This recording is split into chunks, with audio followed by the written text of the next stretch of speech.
اللهم صل على محمد وآل محمد. اعوذ باللہ من الشیطان الرجیم. بسم اللہ الرحمن الرحیم. الحمد للہ رب العالمین. الحمد للہ کما هو اہلہ.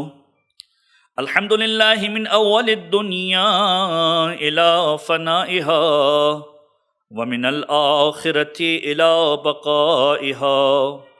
الصلاة والسلام على اشرف الانبیاء والمرسلین سیدنا و نبینا ابی القاسم محمد وعلى اہل بیتہ الطیبین الطاہرین المعصومین المظلومین. اما بعد فقد قال رسول اللہ صلی اللہ علیہ وآلہ وسلم: حبنا اہل البیت یکفر الذنوب ویمحو السیئات ویضاعف الحسنات. صلوات علی محمد وآل محمد. حاضرین گرامی قدر، سامعین محترم،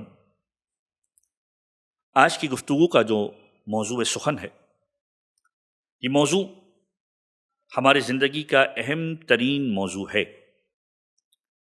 اور یہ موضوع ہے محبت اہل بیت علیہم السلام. محبت اہل بیت.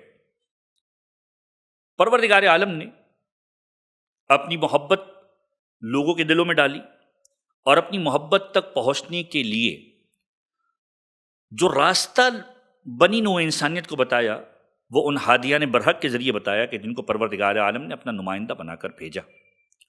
اس بات کو ذہن میں رکھیے کہ توحید آل محمد کے بغیر ہمیں سمجھ میں نہیں آتی.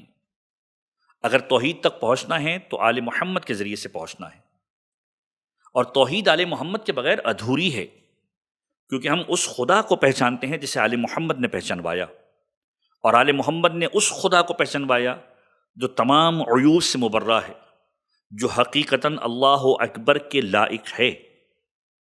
محبت اہل بیت یہ وہ محبت ہے کہ جس کے بارے میں امام معصوم کے مختلف فرامین موجود ہیں.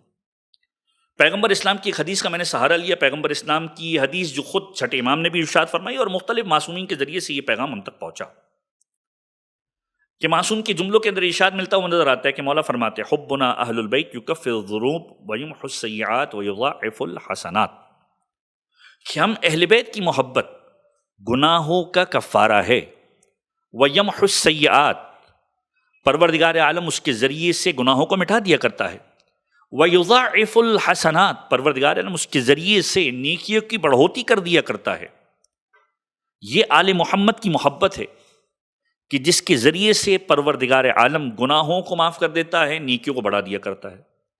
اس لیے امام معصوم کا ایک جملہ جو تاریخ نے لکھا ہے، خود پیغمبر گرامی قدر کا جملہ جو امیر المؤمنین کے لیے محبت اہل بیت کا عنوان ذہن میں رہے، کہ پیغمبر اسلام یہ ارشاد فرماتے ہیں کہ علی کی محبت وہ چیز ہے کہ جس کے ساتھ کوئی گناہ تمہیں نقصان نہیں پہنچا سکتا، اور علی کی نفرت وہ چیز ہے جس کے ساتھ کوئی نیکی تمہیں فائدہ نہیں پہنچا سکتی.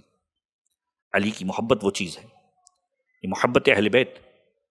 حضرت سلمان پیغمبر کے ساتھ موجود ہیں.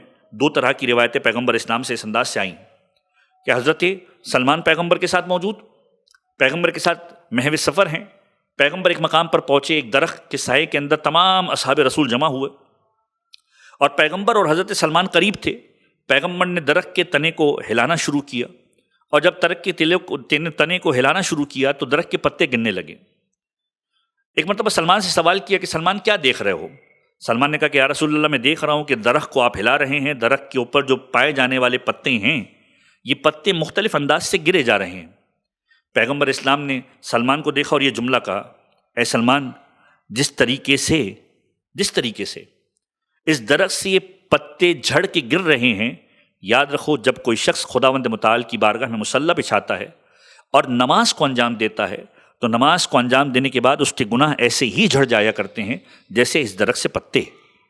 اور اس کے بعد پیغمبر نے یہ جملہ ارشاد فرمایا کہ یاد رکھو اے سلمان، ہم آل محمد کی محبت میں انسانوں کے گناہ ایسے ہی جھڑ جایا کرتے ہیں جیسے اس درخت کے پتے جھڑ جا رہے ہیں. یعنی یہ محبت اہل بیت وہ ہے کہ جس کے ذریعے سے پروردگار عالم گناہوں کو ختم کر دیا کرتا ہے، گناہوں کو جھاڑ دیا کرتا ہے، اور آل محمد کی محبت کے اندر نیکیوں کا بھی پروردگار عالم ثواب بڑھا دیا کرتا ہے۔ مقام شفاعت کے اندر آل محمد کی محبت کام آتی ہے۔ یہ وہ محبت ہے کہ جو اعمال کی قبولیت کا معیار ہے۔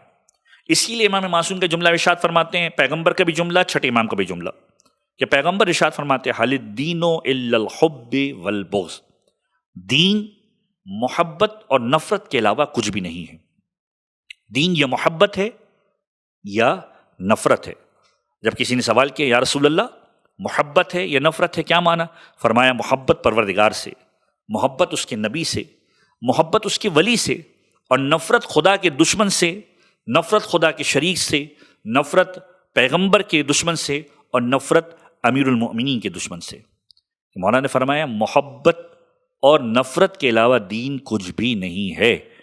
جب چھٹے امام سے پوچھا کروایا، امام نے فرمایا آل محمد کے دوستوں سے، آل محمد سے محبت یہ دین ہے، عین دین ہے، اور ان کے دشمنوں سے نفرت یہ عین دین ہے۔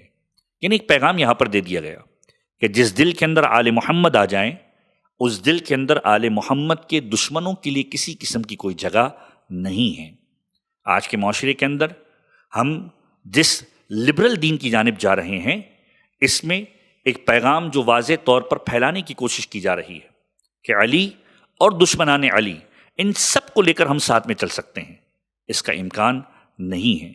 اس بات کو ذہن میں رکھیے گا، جب علی ابن ابی طالب زندگی کے اندر آئیں گے، جب علی کی محبت دل میں آئے گی تو علی کے دشمنوں سے نفرت بھی آن بآن آئے گی۔ جب سیدہ طاہرہ کی محبت دل میں آئے گی تو سیدہ کے دشمنوں سے نفرت دل کے اندر آئے گی۔ ایسا ہو ہی نہیں سکتا کہ انسان علی سے بھی محبت کرے اور علی کے دشمنوں کے لیے بھی سافٹ کارنر رکھے، ایسا امکان نہیں ہے۔ اس کی مثال ایسی ہی ہے کہ جب ختمی مرتبہ احمد مجتبیٰ محمد مصطفیٰ صلی اللہ علیہ وآلہ وسلم دین اسلام کی تبلیغ کر رہے تھے، حضرت ابو طالب بھی حیات تھے۔ حضرت ابو طالب کے پاس لوگ آیا کرتے تھے اور یہ جملہ کہا کرتے تھے، اے ابو طالب تمہارے بھتیجے نے نیا دین بنایا ہے اور اس دین کے ذریعے سے لوگوں کو پیغام دے رہا ہے، اے ابو طالب اپنے بھتیجے سے کہو کہ اس سے باز آ جائے، یا کم سے کم اگر باز نہیں آتا تو اس سے کہو کہ ہمارے 360 کو مان لے، ہم اس کے خدا کو مان لیں گے، ون ون سچویشن ہو جائے گی۔ آج کے دور میں بھی یہی ہو رہا ہے، علی کے علاوہ باقیوں کو بھی مان لو، ون ون سچویشن ہے۔ ایسا ممکن نہیں ہے۔ جب پیغمبر سے کہا گیا کہ تم 360 خدا کو مان لو، ہم تمہارے ایک خدا کو مان لیں گے، پیغمبر نے کہا میرے خدا کو اس وقت تک نہیں مان سکتے کہ جب تک 360 سے انکار نہ کرو۔ اسی طریقے سے جب امیر المؤمنین زندگی کے اندر آئے تو جو امیر المؤمنین کے مقابلے میں ہیں ان سب سے برات کا اظہار کرنا ہوگا کہ علی کا حق تھا، دوسروں کا حق نہیں تھا۔ سیدہ طاہرہ اگر زندگی کے اندر آئی، ان کی محبت دل میں آئی، تو پھر اس بات کا اقرار کرنا پڑے گا کہ سیدہ طاہرہ سلام اللہ علیہا اگر زندگی میں ہیں تو ان سے محبت ہے، ان کے دشمنوں سے نفرت ہے۔ آل محمد کی زندگی کے اندر آل محمد نے جس سے محبت کا اظہار کیا، ہم اس سے محبت کا اظہار کرتے ہیں، اور آل محمد کی زندگی میں آل محمد نے جس سے نفرت کا اظہار کیا، ہم اس سے براعت بھی کرتے ہیں، ان سے نفرت کا بھی اظہار کرتے ہیں۔ یہی سبب ہے کہ پیغمبر اسلام بارہا ائمہ طاہرین کی محبت کے اوپر انتہا سے زیادہ حدیث بیان فرما کے گئے۔ فرمایا کہ جو علی سے محبت رکھے وہ مجھ سے محبت رکھتا ہے، جو فاطمہ سے محبت رکھے وہ مجھ سے محبت رکھتا ہے۔ فمن آذاہا فقط آذانی، جس نے فاطمہ کو اذیت دی اس نے مجھے اذیت دی۔ فمن سرہا فقط سرنی، جس نے اس کو خوش کیا اس نے مجھے خوش کیا۔ حسن حسین کے اعتبار سے پیغمبر کا جملہ، من احب الحسین حسن والحسین لم تلفہ النار وجہا، جو حسن و حسین سے محبت کیے کرتا ہے پروردگار عالم اسے آتش جہنم کی ایندھن کے اندر شامل نہیں کیا کرتا۔ پروردگار عالم کی بارگاہ میں دعا ہے کہ پروردگار متعال ہم سب کو آل محمد کی محبت کے ساتھ اس دنیا سے اٹھائے اور ہماری نسلوں کے اندر آل محمد کی محبت کو آن بآن اضافہ فرمائے۔ ولایت اہل بیت ہمارے بچوں کے قلوب کے اندر منتقل فرمائے۔ امام معصوم کا جملہ ہے، اپنے بچوں کے دلوں کے اندر علی ابن ابی طالب کی محبت کو انڈیلو۔ پروردگار اپنے بچوں کی ایسی تربیت کرنے کی توفیق عنایت فرمائے۔ وآخر دعوانا ان الحمد للہ رب العالمین۔ اللهم صل على محمد وآل محمد